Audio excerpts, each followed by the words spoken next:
Bom dia, eu sou a Amabile Silva, Relações com Investidores da CBA.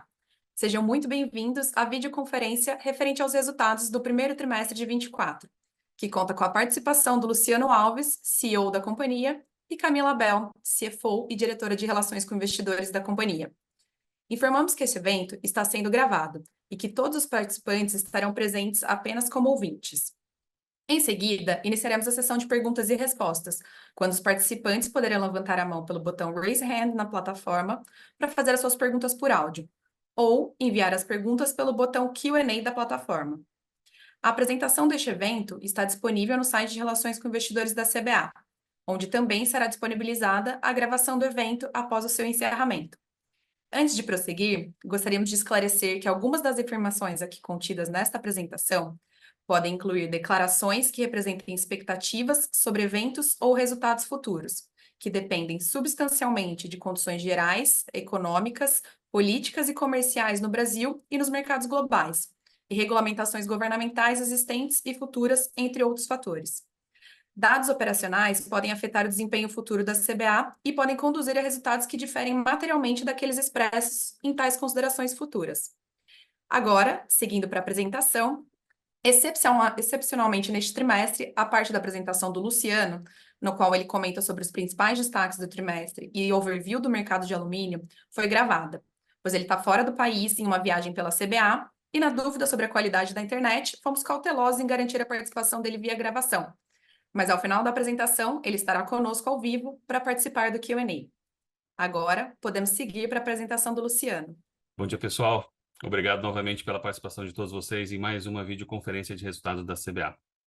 Queria começar a apresentação mostrando como a CBA continua avançando nos pilares estratégicos, mesmo diante de um cenário de mercado desafiador que enfrentamos nos últimos meses. Então, nós tivemos o startup do projeto de disposição de resíduos a seco, em abril desse ano, um projeto que representa aproximadamente 20% do CAPEX de expansão e modernização anunciado no IPO, e que nos trará um aumento expressivo da vida útil da segurança da nossa barragem do Palmital. Além disso, ele vai melhorar a eficiência do nosso uso dos insumos na alumina, reutilizando a água no processo. Já na parte comercial, nós tivemos um melhor mix de vendas no primeiro TRI de 24, uma maior representatividade dos produtos VAP, que são aqueles nossos produtos de melhor margem. A Camila vai detalhar esse ponto mais à frente nessa apresentação também. Nós voltamos a ter uma posição competitiva na curva de custos global, com a redução consistente de custos de produção ao longo dos últimos meses, não só pela melhora na eficiência operacional das salas fornos, mas também pela queda no preço dos principais insumos. Avançamos também na venda de ativos não operacionais, como terrenos, que nós já vínhamos comentando com vocês, e essas iniciativas fazem parte do nosso plano de recuperação, e vocês já conseguem ver o reflexo disso no caixa e no EBITDA da CBA. Nós tivemos também, nesse trimestre, um importante reconhecimento ao projeto REAL, nosso projeto de reciclagem de embalagens multimateriais. Nós recebemos o AQW Innovation Award, um prêmio de inovação em Dubai, como exemplo de uma tecnologia inovadora para o setor. No próximo slide, eu trago os destaques do trimestre das frentes ESG, que cada vez mais consolidam essa nossa posição de referência no mercado.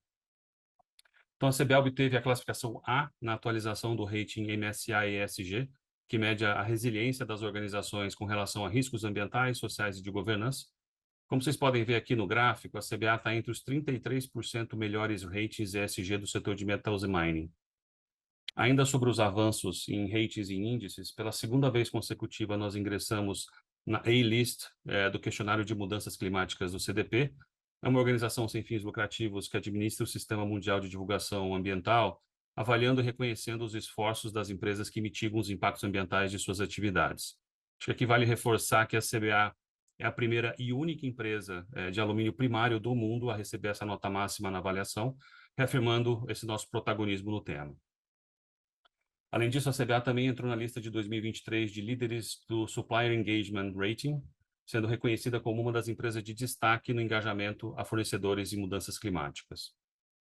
Já no CDP de segurança hídrica, também pelo segundo ano consecutivo, nós conquistamos o rating B, que é acima da pontuação média global do setor, que foi C.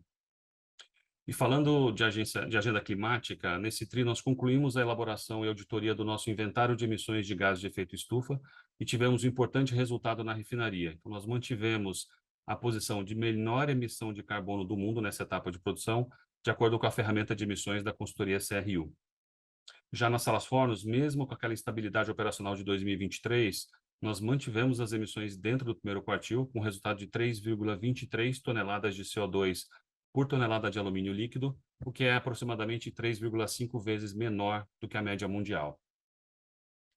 Nós acabamos de lançar em abril o nosso segundo reporte da Agenda Climática, seguindo as orientações do TCFD, que oferece uma visão abrangente e transparente de como a CBA gere e aborda os desafios e oportunidades relacionadas à mudança climática.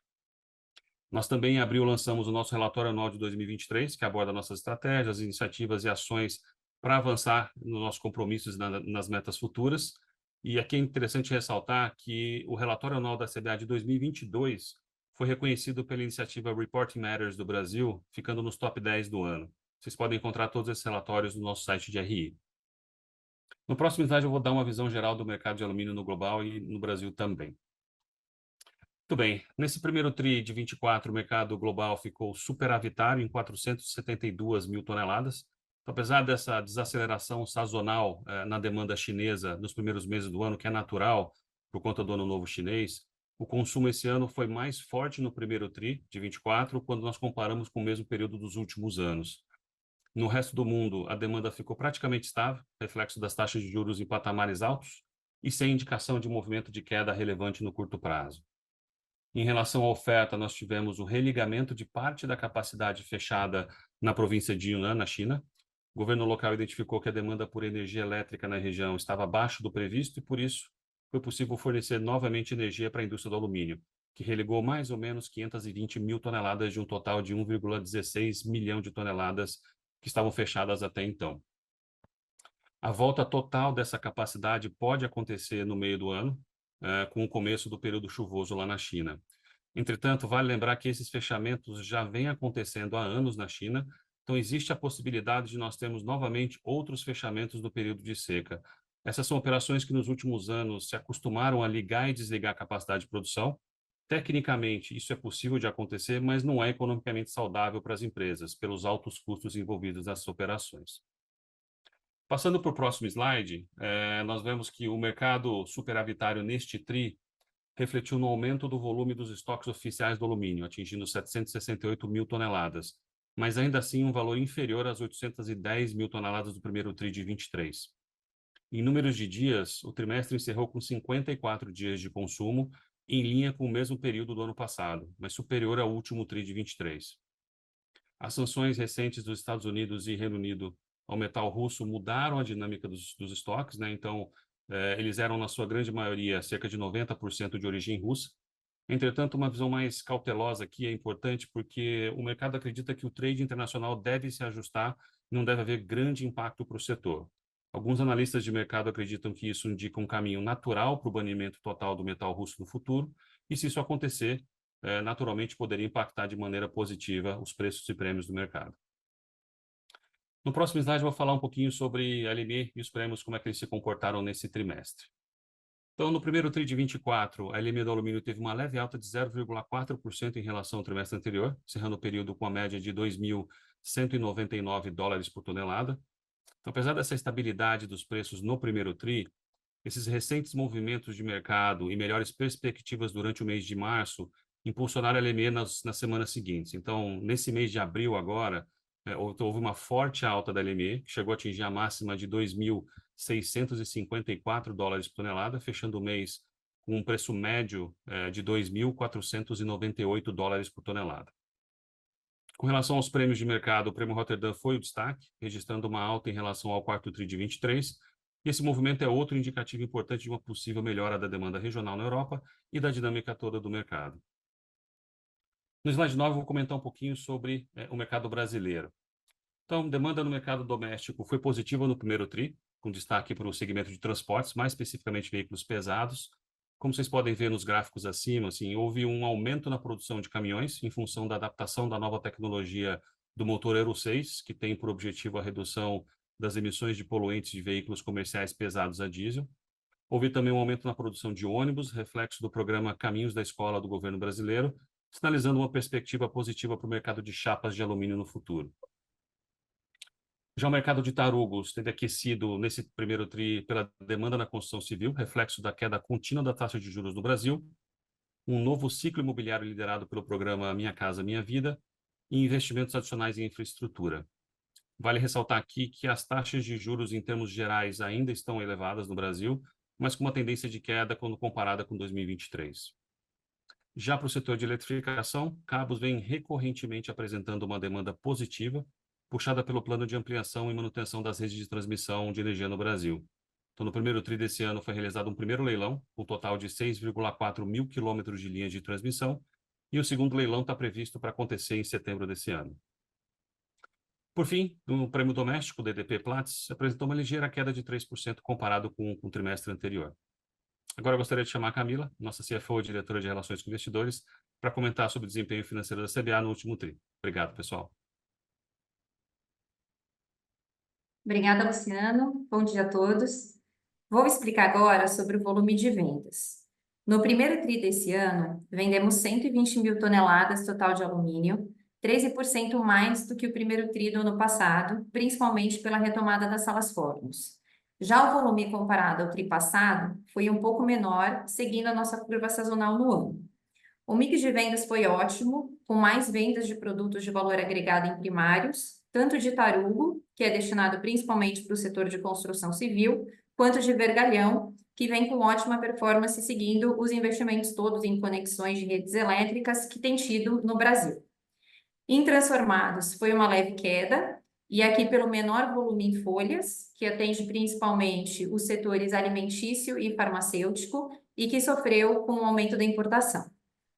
Na reciclagem, o volume de vendas da Metalex, que é para o setor de autoconstrução ou reformas residenciais, recuperou um pouco, apesar de ainda não vermos sinais mais fortes de uma recuperação. No próximo slide tem o balanço energético. Eu começo aqui falando da queda no volume dos contratos. Com o aumento de produção do alumínio tendo sido postergada com a readequação do cronograma de CAPEX que nós fizemos no ano passado, nós encerramos alguns contratos que tinham essa opção de saída sem penalidade. O custo médio aumentou um pouco, comparado ao trimestre anterior, mas o balanço ficou mais equacionado para a nossa necessidade de consumo atual.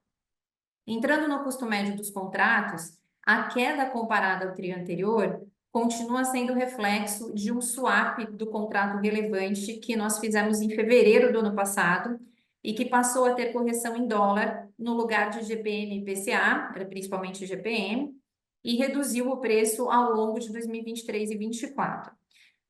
O patamar do preço anterior vai ser retomado pelo período de 25 a 28, quando será o vencimento desse contrato.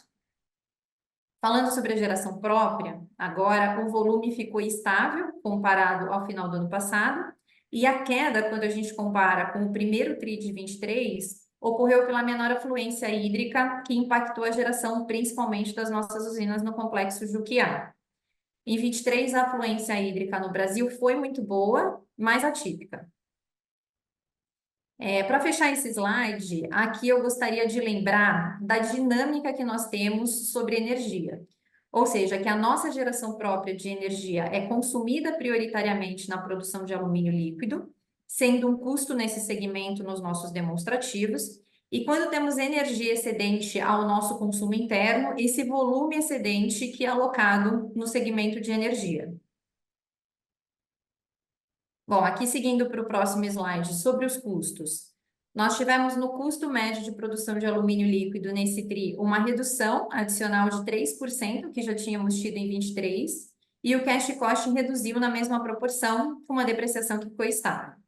A maior redução foi na pasta nórdica, tendo sido de 16% em função de preços mais competitivos desses insumos, como o coque e o piche, com queda de 9% em cada um desses. A estabilidade operacional das salas Fórmula também trouxe melhores indicadores, que refletiu na queda dos outros custos variáveis que vocês podem ver. Com relação ao custo de energia, o aumento foi pelo maior consumo, que gera um maior consumo de energia com preço um pouco mais alto dentro do portfólio de geração própria.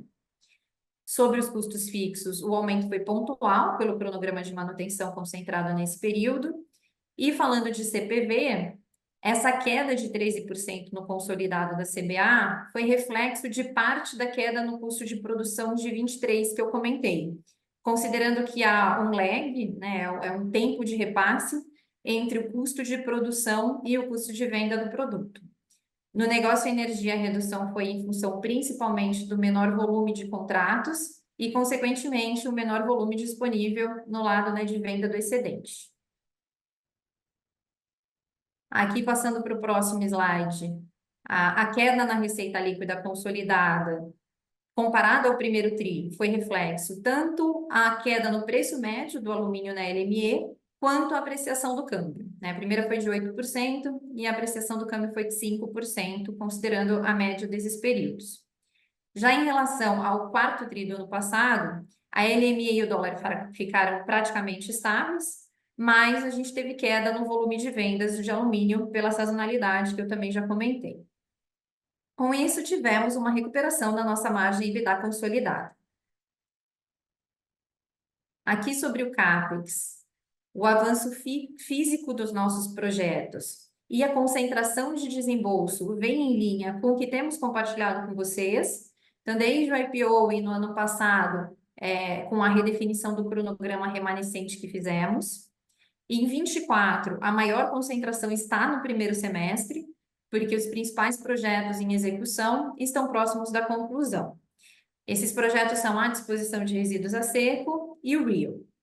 Então, lembrando sobre a disposição do resíduo a seco, de resíduos a seco, é um novo sistema de tratamento dos resíduos da produção de alumina, que passa a ter a disposição a seco em substituição ao processo úmido, e a parte sólida dos resíduos passa de 45% para 75%. E a barragem, por consequência, fica mais seca e ainda mais segura, além de termos o benefício de reutilização da água e dos resíduos do processo.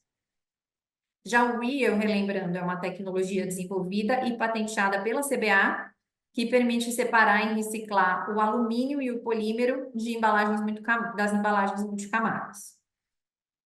Aqui lembro que fizemos 40% do CAPEX de modernização e expansão que anunciamos no IPO. Então, vou relembrar rapidamente o que foi, né, as principais frentes desse investimento todo. Então, o primeiro religamento das salas Fornos 3, que gerou um aumento na nossa capacidade de produção de alumínio líquido de 30 mil toneladas. Tivemos o início da linha de tratamento de sucata, que permite o processamento de diferentes tipos de sucata, com aumento do conteúdo reciclado nos produtos tanto da Metalex quanto da CBA.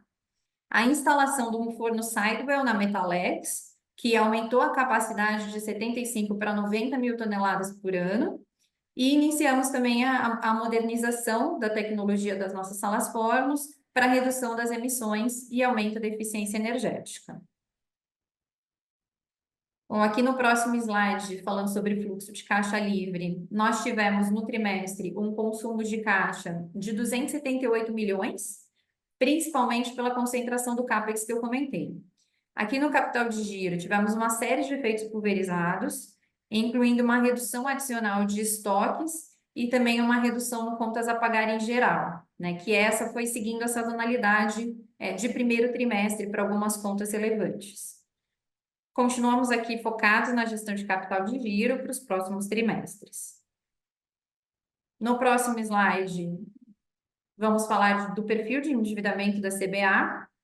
Então, continuamos com o perfil da dívida alongada.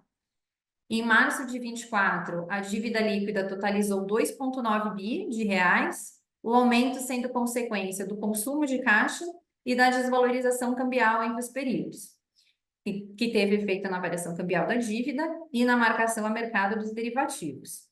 Não tivemos nenhuma captação nova nesse TRI, e a alavancagem financeira se manteve próximo do que fechamos em dezembro, em 7,9 vezes.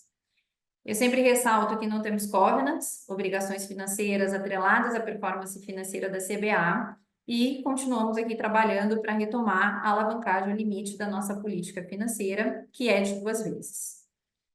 Em relação ao cronograma de amortização, um ponto importante para compartilhar com vocês é que a postergação do CAPEX de modernização das salas fornos se tornou, com essa postergação do CAPEX, se tornou necessário o cancelamento parcial de uma linha de crédito com o BNDES atrelada a esse investimento. Com isso, o cronograma foi alterado, né, o nosso fluxo de amortização, para refletir a devolução desses recursos em 2024. Nós estimamos que essa devolução seja em torno de 138 milhões de reais e ainda não tem data específica, mas a previsão é que ela aconteça no curto prazo.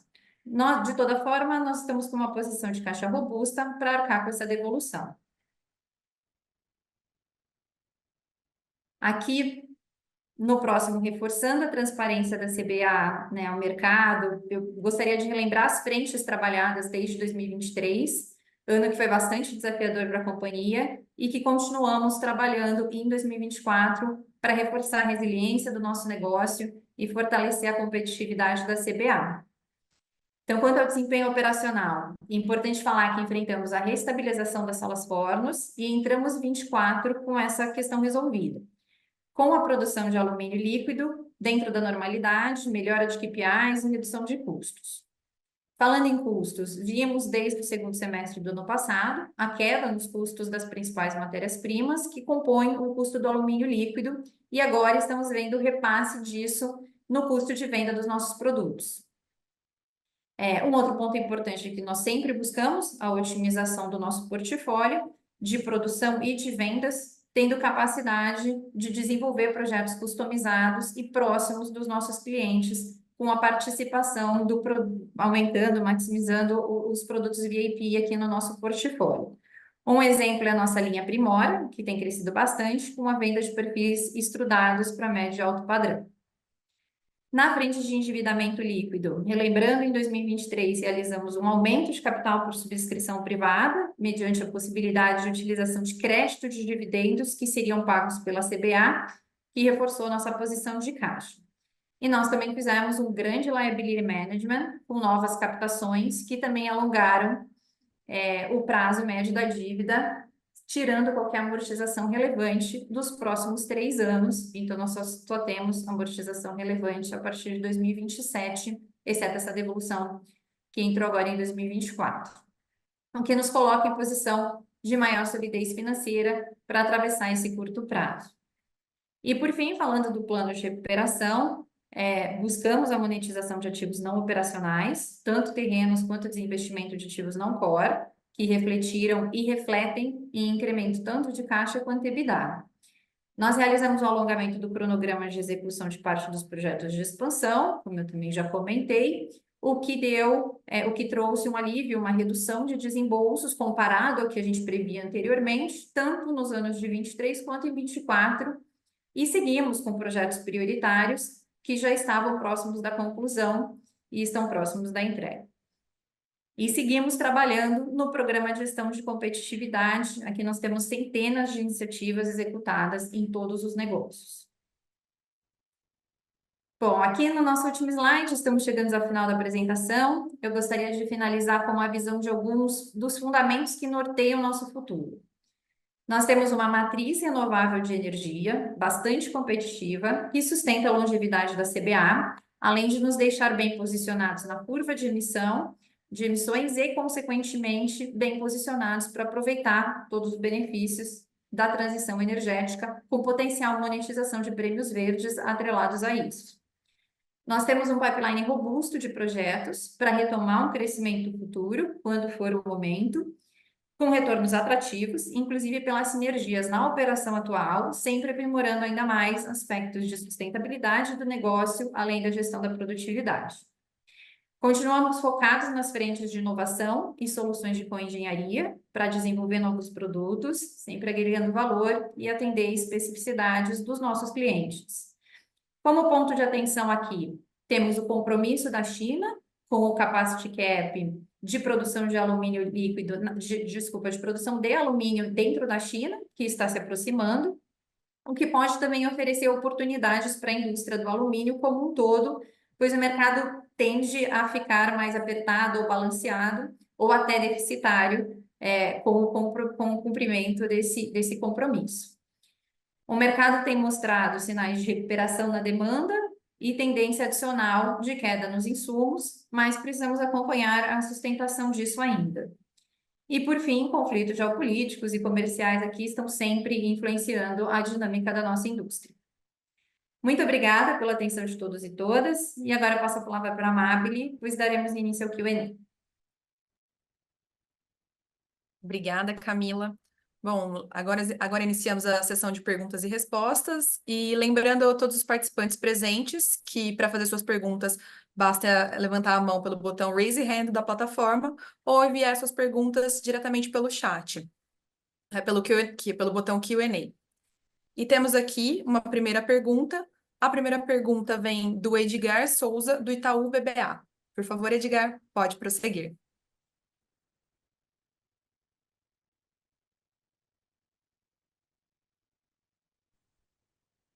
Oi, pessoal. Obrigado aqui pela pergunta. Parabéns aí pelos resultados. Agora começando a enxergar de fato essa melhora de custo acontecendo e se concretizando aí, passando pelo COGS de vocês. Pessoal, acho que a minha primeira pergunta seria ainda nessa linha de COGS, se vocês pudessem ajudar a gente a entender o quanto daquela queda que a gente viu no custo de produção de alumínio líquido ao longo dos últimos 3 trimestres, né? Eles caíram significativamente ao longo do segundo semestre do ano passado. Esse começo do ano a gente já viu mais uma queda. O quanto disso já passou e o quanto a gente ainda poderia esperar de queda de custo, olhando para frente, em queda de COGS mesmo, ajudaria bastante. E em relação ao custo de produção de alumínio líquido, como que está a visão de vocês em relação a isso até o final do ano? E a minha segunda pergunta, talvez aqui mais direcionada até para a Camila, na divisão de energia, né? É uma divisão que a gente tem alguma dificuldade um pouco maior de modelar aqui, mas o que eu queria entender é o que a gente poderia esperar, Camila, de impacto nessa divisão ao longo de 2025 para frente, né? A gente sabe que teve aquela renegociação de alguns contratos ali, que voltariam a ter um custo mais alto a partir de 2025. Se vocês têm eh, alguma sensibilidade ou algo que ajude a gente a pensar o quanto esse resultado da divisão de energia poderia deteriorar aí, a partir de 2025, até então que esses contratos vençam ali em meados de 2027, 2028, se eu não estou errado aqui do meu lado. É isso do meu lado, obrigado, pessoal. Obrigada, Edgar. Eu posso responder sim as duas sobre custo. Primeiro, sobre a queda das matérias-primas e talvez custo de produção como um todo, de fato, uma parte do que reduziu, né? A gente viu de redução principalmente no segundo semestre do ano passado, ele passou no COGS aqui no primeiro TRI, mas tem mais por vir. Para a gente é muito difícil prever o tempo desse lag exato, porque a gente tem a cadeia integrada, enfim, dependendo do item, do estoque, do tempo de estoque médio e até a utilização dentro do nosso portfólio de primário e transformados, realmente esse lag é de 3 a 6 meses. 6 meses a gente diria que é um bom tempo máximo para repassar. Dentro disso depende muito do nosso mix, de novo. Então, com certeza, uma parte foi repassada agora no primeiro TRI, tem mais o que ser repassado no segundo TRI, né, falando de COGS. E ao longo do ano, quando a gente fala de custo de produção, a gente vê uma queda adicional ao que a gente já viu até agora no cash cost. Não, é muito difícil prever, enfim, a nossa visão atual, porque cada um desses nossos principais insumos, eles têm uma dinâmica própria, né, inclusive global, de oferta e demanda, mas a nossa melhor visão de agora é que tem uma expectativa positiva de uma redução adicional, sim, não tão grande quanto foi a do ano passado, mas que continuaria reduzindo o cash cost ao longo desse ano. Por outro lado, até para responder sobre o total do cash cost, eu já vou entrar na sua pergunta de energia. A gente tem, de fato, um ano que a gente vai ter uma geração hídrica em 2024 um pouco pior do que 23, mas porque 23 foi atípico. A gente teve uma afluência no Brasil como um todo muito boa, e no final é o custo, é o melhor custo que a gente tem no nosso portfólio, é das nossas hídricas com geração própria. Então, quando a gente tem uma geração um pouco menor nessa parte, significa que com o nosso volume aumentando, no final temos o religamento da sala forno 3, né? É uma operação rodando na normalidade, A gente vai consumir mais energia além da geração própria, ou seja, vamos consumir uma parte dos contratos excedentes, e isso vai fazer com que o nosso custo médio, ou seja, a parte toda de energia que fica no cash cost, tenha um custo médio maior do que foi em 2023. A gente não viu muito disso na parte de energia, viu um pouquinho disso agora no primeiro TRI, mas ele tende a ser um aumento maior no segundo e no terceiro TRI, por ser o período seco. Para o ano, combinando essas duas coisas que eu falei, então, uma redução adicional no preço dos insumos, e vamos acompanhar o quão grande será, né? De novo, a gente acha que tem alguma coisa, mas não tão grande mais. E a energia, tendo esse movimento, principalmente segundo e terceiro TRI de piora, para talvez no quarto TRI, voltando ao período chuvoso, a gente voltar a ver uma melhora, na média do ano é um cash cost melhor do que a gente acabou 2023. O quanto melhor por esses fatores é difícil de prever, essa é uma explicação toda de novo em custo de produção, e daí dependendo do momento a cada trimestre que esses fatores vão acontecendo, a gente aguarda o nosso lag para ver isso de forma consistente no CPV.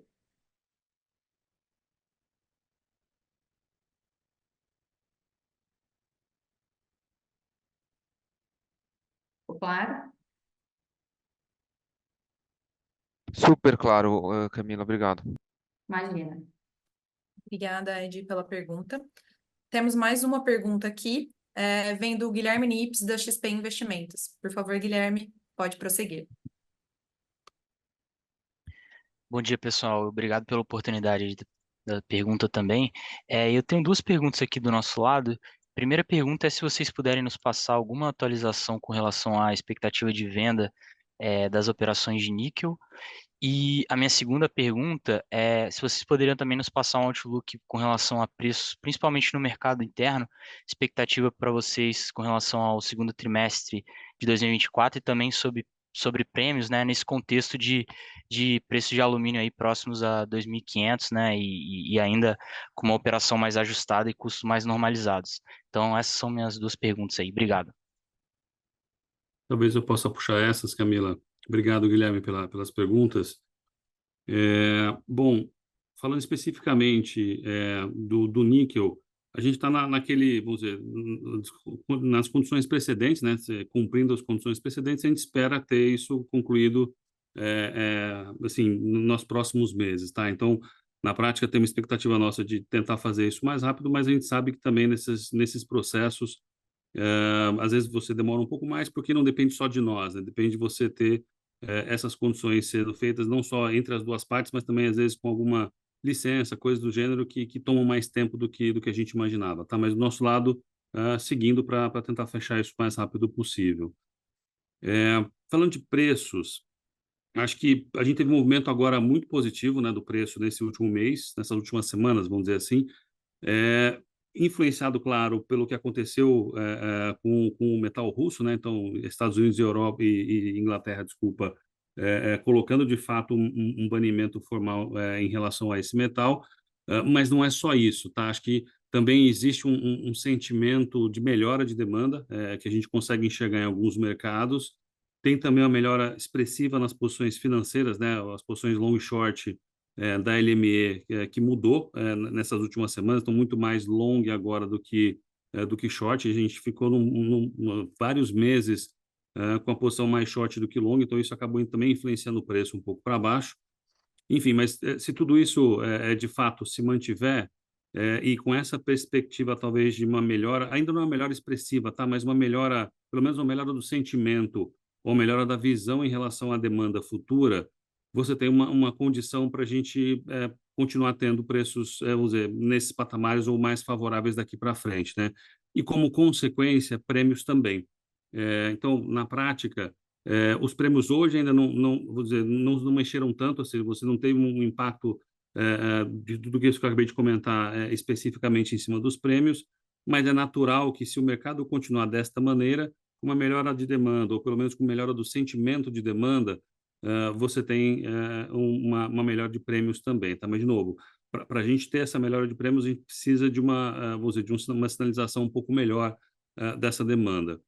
Por outro lado, relembrando que a gente também veio de alguns meses, vamos dizer, de uma restrição grande, né? Então, em relação à demanda, então, um sentimento ruim, a demanda por si só não estava tão ruim no mundo todo, mas o sentimento ele ainda estava muito negativo, né? Então, você vê que você começa a quebrar um pouco esse sentimento mais negativo que a gente vinha nos últimos meses, então isso por si só já seria o suficiente para você melhorar prêmios. Mas, independente disso, no patamar em que a gente está agora de prêmios aqui no Brasil e mesmo lá fora, são patamares, diria, normais, assim, normalizados, né? São bons patamares de prêmios e do nosso lado aqui, o que a gente consegue normalmente, especialmente para os produtos de valor agregado, de mais valor agregado, colocar prêmios bem superiores àquilo que é o benchmark de mercado, né? Então, nesse momento, a gente tem conseguido também vender um volume maior de produto de valor agregado, o que nos ajuda muito na precificação, tá? E, especificamente nos prêmios locais.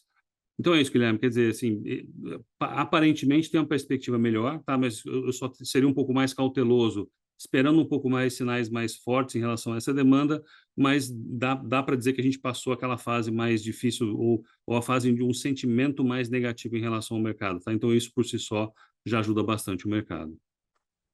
Perfeito, super claro, Luciano. Obrigado.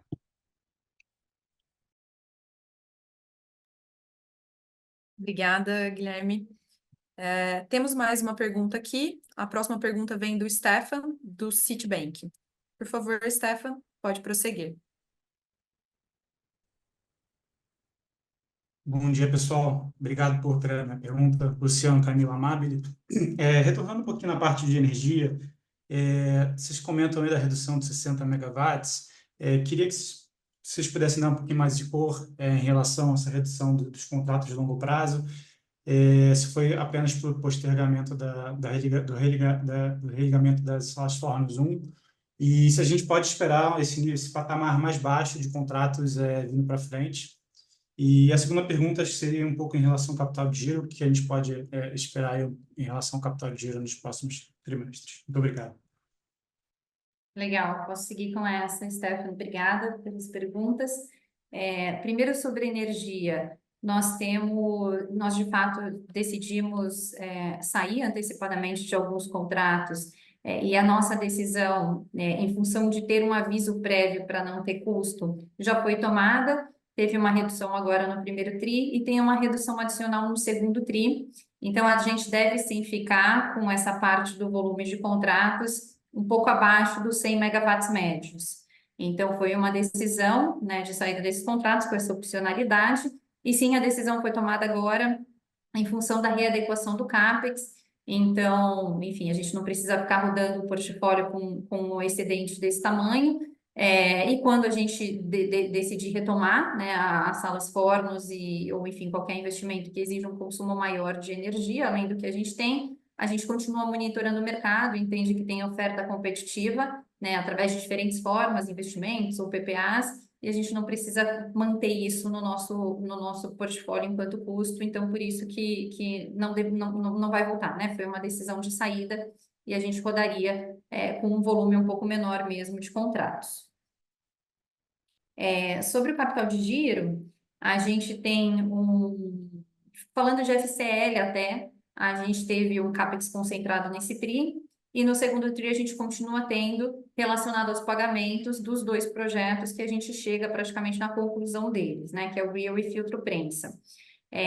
Então, tem um consumo adicional, falando de FCL, para ter uma recuperação a partir do segundo semestre. A gente já fechou o ano com uma posição de caixa robusta para lidar com tudo isso. E o capital de giro sendo uma conta, né, sempre relevante no FCL, o que a gente espera para os próximos trimestres é algo mais próximo da neutralidade e a gente continua trabalhando para buscar otimizações nisso e até chegar a ter desinvestimentos. Nós achamos que, por exemplo, na parte de estoque, nesse TRI, a gente reduziu mais 21 milhões, né? No segundo semestre, a gente tinha desinvestido bastante, comparado até o que a gente investiu no primeiro semestre do ano passado com a instabilidade das salas Fornos.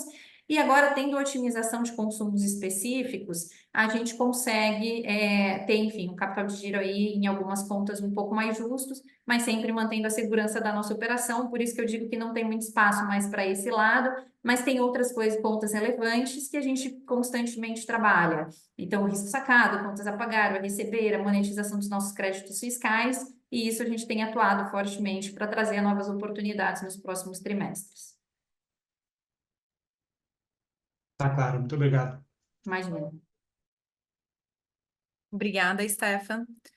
Bom, pessoal, não havendo mais perguntas, então nós chegamos ao fim do nosso Q&A. Agradeço a participação de todos e passo a palavra agora para o Luciano para fazer o fechamento do call.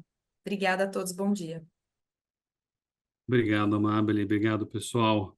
Bom, mais um trimestre de resultados. Aqui a gente continua à disposição de vocês para qualquer dúvida ou qualquer questionamento. E a gente se encontra no próximo call de resultados. Obrigado.